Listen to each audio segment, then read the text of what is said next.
Hey guys, this is your video lesson for Unit 10, Lesson 7. So in this lesson, we're going to be using volume formulas, not to solve for volume, but the other pieces that you substitute in. So before we do that, we have to recall all of our volume formulas. So why don't you take a minute to fill those in here.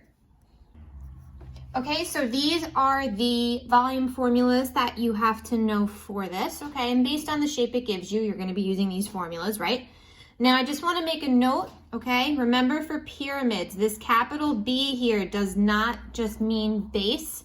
That capital B is the area of the base, okay? So capital B is the area of the base. So if it tells you you have a square base, you should be doing length times width. If it tells you you have a triangle base, 1/2 base times height. Okay, so we're going to do a couple examples of these together, and then you're going to work on the rest of the packet on your own. Number 1, a rectangular prism has a square base with a side length of 2 meters. If the volume of the prism is 84 cubic meters, determine and state the height of the prism in meters. Okay, so you're working with a rectangular prism. Okay, and because we don't have a picture, why don't we go ahead and draw a rectangular prism?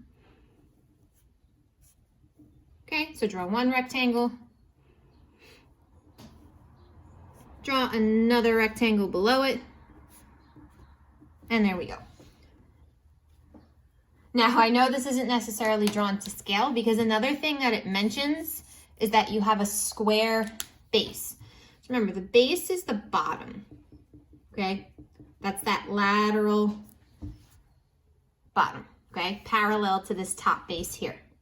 Now, if this bottom piece, and again, I know it's not drawn to scale, but if this bottom piece is a square who has a side length of 2 meters, that gives you that every side of that square is 2, right? If that bottom piece is a square, that means all of those are 2. Now it tells you if the volume of the prism is 84 cubic meters, determine and state the height of the prism in meters. So the height of the prism, we want the distance from here to here, from the bottom base to the top base, okay? In order to find that, you have to use the volume formula for a prism. So our volume formula is length times width times height. Next, we're going to substitute. These dimensions here, okay? These are our length and width. We don't put them in 4 times, right? We just put them in the 2. So length and width are both going to be 2. Height is what we're solving for, and they give you that the volume is 84. So that's going to go into V. Next, simplify a bit.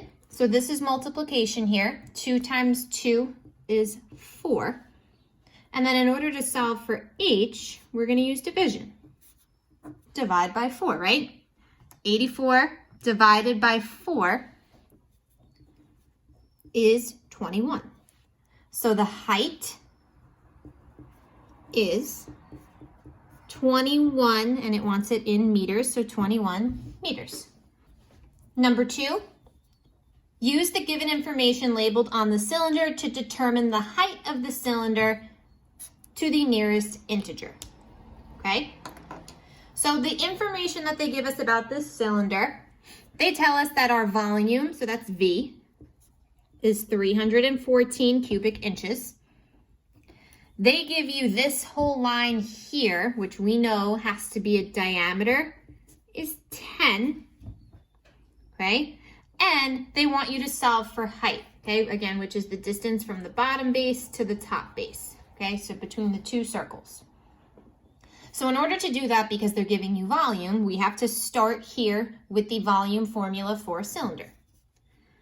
Volume equals pi r squared H. So we know H is what we're solving for. So the 2 things that we have to substitute into is going to be R and V.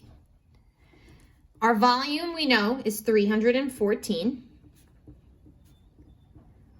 pi, we don't substitute anything into, that's a set number. R is not going to be 10 because R is our radius. So what we're going to substitute in there, if our diameter is 10, our radius has to be 5, and that's what's going to go here. Okay, and then H is what we're solving for. So remember, when you're solving an equation for a variable, you're using inverse operations after each side has already been simplified. Okay, so meaning each side you've done PEMDAS with. So there's nothing I can do on the left side. On the right side, something I can simplify before using inverse operations is this 5 squared. 5 squared is 25, right? So I'm going to write it as 25 times pi times h. Now remember, all these things are being multiplied together. So if I want to solve for h, I need to get rid of the 25 times pi. And to do that, I'm going to divide both sides by 25 pi. And yes, you can do it all at once. Okay, so after doing that, 314 divided by 25 pi. So to the nearest integer, the height is going to be, that's going to round up to 4. So our height is 4. Now look at the units. Everything is in terms of inches. So our answer is 4 inches. Last one I'm going to do with you in this video. Use the given information labeled on the cone to find the radius to the nearest tenth. Okay? So the information they give us is volume.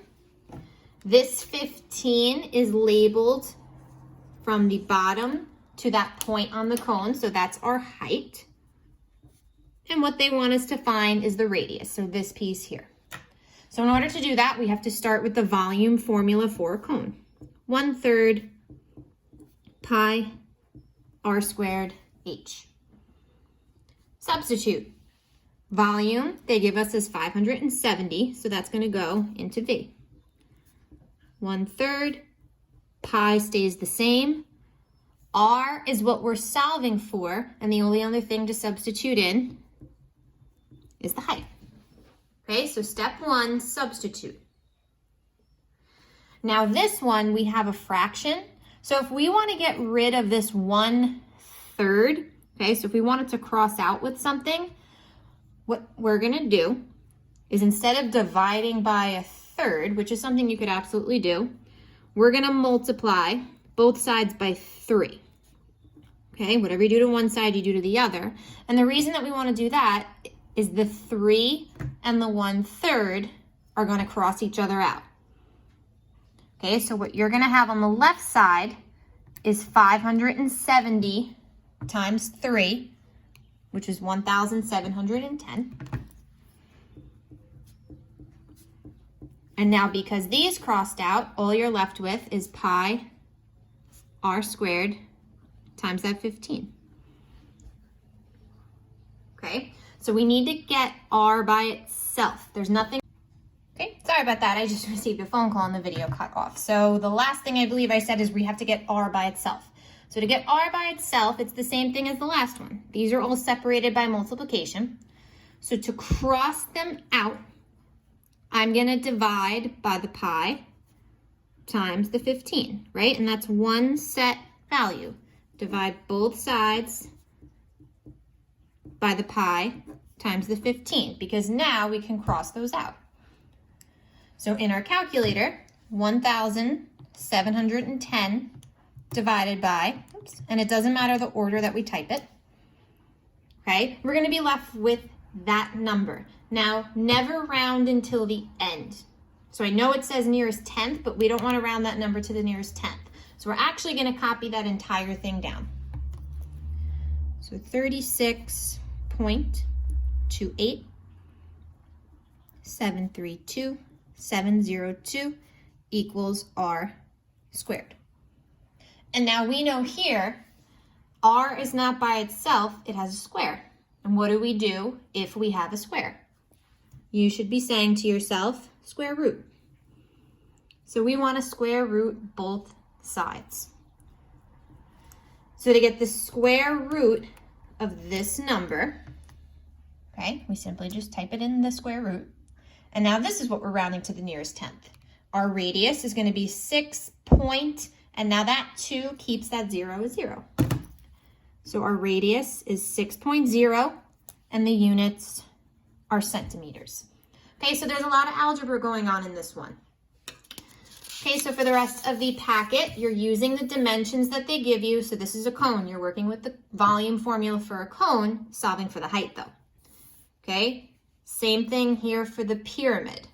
Okay, now just to talk about the pyramid one for a second, okay, because we want to look at that capital B. The volume of a pyramid is 1/3 capital B H. Now, volume, they're giving you here. So this is going to go into V. Height is that 7. Now, you're not solving for capital B. You're solving for the length of the side of the base. So it's telling you this is a square base. If this is a square, and you need the side of that square, okay, that would be an X. Now, as far as substituting into capital B is the area of the base, okay? And the area of that square is length times width. If our length is X, that means our width has to also be X, right? Because a square has all equal sides. X times X is X squared.